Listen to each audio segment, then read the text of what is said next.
Bom dia, meus amados, a graça e a paz do Senhor. Eu sou o pastor Rômulo Pereira, da Igreja Batista Palavra da Graça, e hoje nós vamos estudar os Atos dos Apóstolos, capítulo 7, verso 48, que diz: Todavia, o Altíssimo não habita em casas feitas por homens, como diz o profeta. Bom, meus amados, continuamos aqui estudando o discurso de defesa de Estevão, que viria a ser o primeiro mártir cristão, em defesa da acusação que lhe foi feita de ter cometido blasfêmia contra o templo e contra Moisés.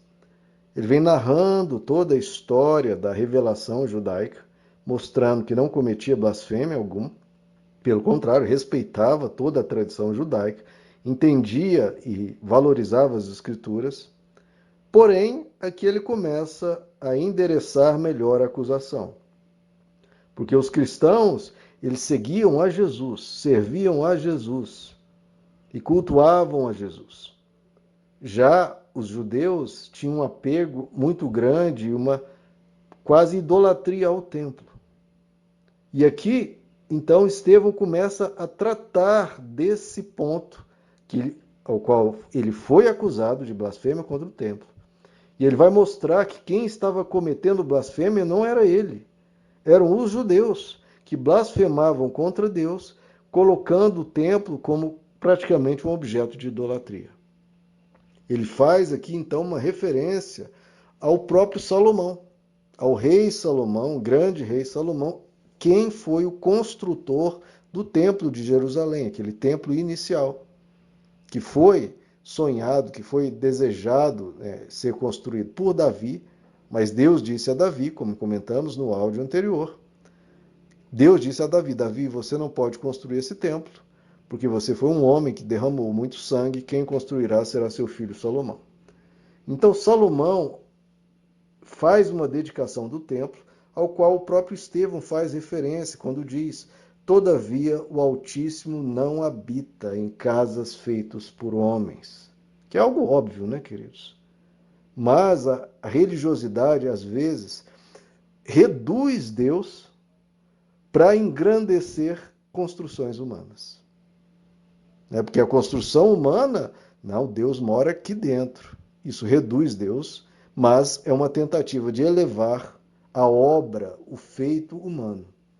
Ou seja, acaba se blasfemando contra a grandiosidade, contra a majestade de Deus. Porque a majestade de Deus não pode estar confinada a lugar algum. Qualquer que seja, pode ser o local mais lindo, maravilhoso e gigantesco. A majestade de Deus suplanta isso imensamente, não há o que comparar. Por isso, inclusive, o termo muito utilizado no Antigo Testamento, e que o próprio Estevão aqui faz questão de repetir e usar, é a palavra Altíssimo. De onde vem essa palavra Altíssimo? Ou seja, elevadíssimo. Ou seja, ele é tão alto, mas tão alto, ele é tão elevado, ele é tão gigantesco, que nenhuma estrutura humana pode contê-lo. Ou seja, pegue o prédio mais alto do mundo, aquele que há lá no Oriente Médio, tem quase 1 quilômetro de altura, centenas e centenas de andares. Ainda assim, ele é um grão de poeira comparado ao Altíssimo. Ele sim é Altíssimo. Aquele prédio, se você for até lá, você vai olhar para cima e vai ficar praticamente tonto, vai ficar assombrado, vai ficar quase enlouquecido de ver o tamanho daquele prédio. Mesmo os outros prédios mais altos do mundo são muito pequenos, muitos deles pequenos comparados àquele.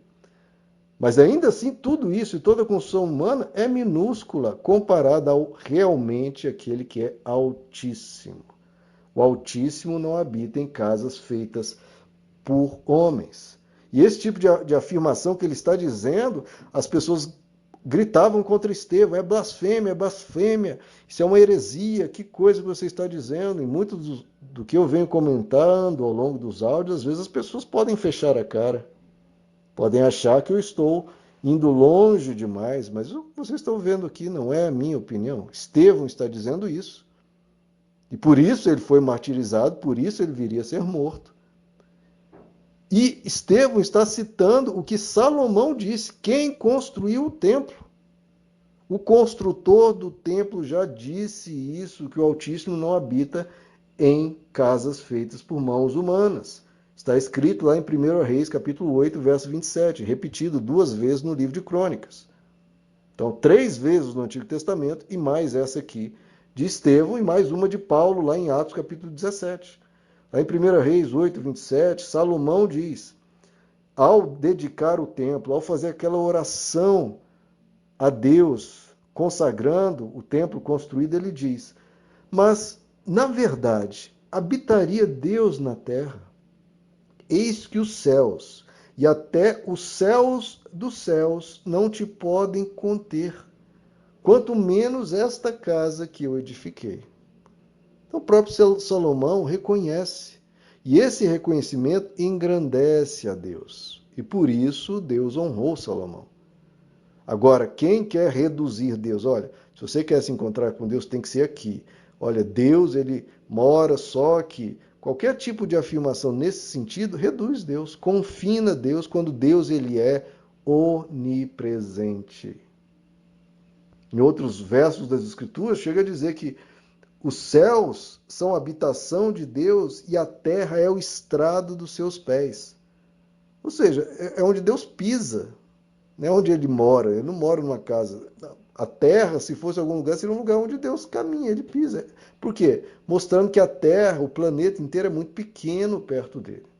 Ele é altíssimo. Nunca se esqueçam disso, queridos. Nunca se esqueçam disso. O apóstolo Paulo, nós vamos chegar lá em Atos 17, versos 24, 25, nós vamos chegar lá, mas deixa eu citar, já que estamos falando sobre isso. O apóstolo Paulo diz: o Deus que fez o mundo e tudo que nele há, sendo ele Senhor do céu e da terra, não habita. Ele não habita. Salomão disse, Estevão disse, o apóstolo Paulo disse. Não é o pastor Rômulo.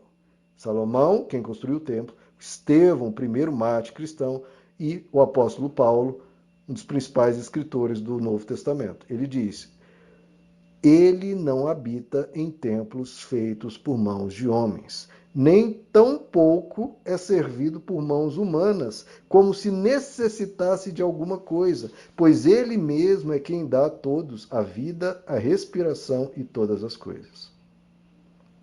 Então chegamos aqui em outro ponto, né, queridos? Que as pessoas fazem isso, engrandecem tanto, porque querem engrandecer o que elas fizeram, que as mãos delas fizeram, como se nós fizemos isso para Deus. Olha, Deus, tudo que nós fizemos, como se Deus ficasse em dívida para com elas. Olha, nós demos a Deus uma casa, o Deus sem teto, o Deus desabrigado, o Deus sem condições financeiras, nós construímos essa casa, agora ele nos deve. E isso se torna uma arrogância, isso se torna uma soberba. Nenhum dos nossos serviços, queridos, podem engrandecer a Deus. Deus não precisa de nada. Deus, tudo que ele nos dá é por graça, é por amor. Ele não faz, como aquele servo fez tal coisa para mim, né, eu fiquei em dívida, então eu vou fazer tal coisa para ele. Não, meu irmão. Nada que você dê a Deus, você não pode acrescentar nada a Deus. Deus é dono de tudo, como o apóstolo Paulo está falando aqui em Atos 17. Ele não pode ser servido por mãos humanas como se necessitasse de algo. Isso é paganismo. Por quê? Porque é ele que dá a vida para a pessoa que diz que está fazendo algo para Deus, foi Deus que deu a vida para ela, deu a respiração para ela e deu todas as coisas para ela. Então por que a gente vai pregar? Por que a gente vai louvar? Por que a gente vai contribuir? Por uma questão de amor, queridos. Relacionamento com Deus não é um relacionamento de troca, um relacionamento de negócio. Olha, você me dá isso, eu te dou aquilo. Vamos fazer esse trato, esse acordo aqui. Não, é um relacionamento de graça. Deus faz por graça, faz por amor, única e exclusivamente por amor, e nós respondemos por graça, exclusivamente por amor. Se você faz porque quer receber algo em troca, você está fazendo algo por interesse. Por interesse. É um negócio. Você está fazendo algo por interesse. Agora, quando a pessoa faz de forma gratuita, de forma livre, por amor, aí é outra coisa. Aí é outro nível de relacionamento, é uma outra profundidade. Fazer por amor. Voltando à questão do tempo, o Altíssimo não habita em casas feitas por homens. Por quê? Porque Deus está acima de tudo, né, queridos? O mundo inteiro é o templo de Deus. O universo inteiro é o templo de Deus. Ele se revela em todo lugar, que é outra coisa que as pessoas...